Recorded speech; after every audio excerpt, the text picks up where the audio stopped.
रायगडच्या मुरुड तालुक्यातील कोर्लाई इथं खोल समुद्रात एक संशयास्पद बोट आढळून आलेली आहे आणि यानंतर सुरक्षा यंत्रणांची धावपळ उडालेली आहे। ही बोट पाकिस्तानची असल्याचा संशय व्यक्त केला जातोय।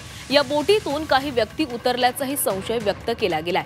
पोलिसांनी रात्रीच कोम्बिंग ऑपरेशन सुरू केलेलं आहे। रात्री ठिकठिकाणी नाकाबंदी करण्यात आलेली आहे। रायगड पोलीस, तटरक्षक दल, सीमा शुल्क विभाग, शीघ्र प्रतिसाद दल, स्थानिक गुन्हे शाखा, नौदल, बॉम्ब शोधक पथक सोबतच इतर यंत्रणाही देखील त्या ठिकाणी पोहोचलेल्या आहेत। संशयास्पद ठिकाणी झाडाझडती सुरू करण्यात आलेली आहे। कोर्लाईच्या लाईट हाऊस पासून साधारण 2 नॉटिकल मैल अंतरावर ही बोट असल्याचं सांगितलं जातंय। मात्र या सर्व घटनेबाबत पोलीस यंत्रणा काहीही बोलायला तयार नाहीये। जिल्हा प्रशासनानं मौन बाळगलेलं आहे।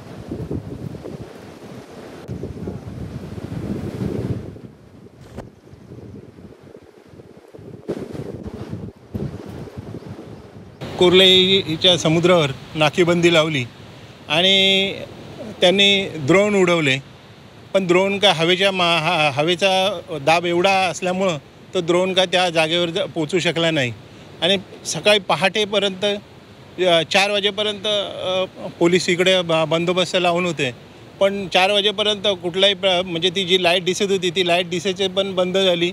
मग ती पोलिसांचं म्हणणं असं होतं की ती पाकिस्तानी बोट आहे आणि त्याचा नंबरसुद्धा त्यांना लोकेट झाला होता।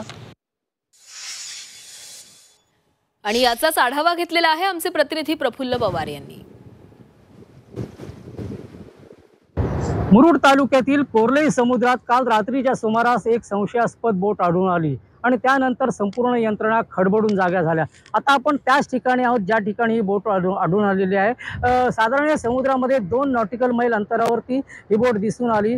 रात्रीच्या सुमारास या बोटीचा जो लाल दिवा होता तो समुद्राच्या समपातळीला चमकत असल्याचं सांगितलं जातं। मात्र ही घटना उघडकीस आल्यानंतर सगळ्या यंत्रणा सतर्क झाल्या।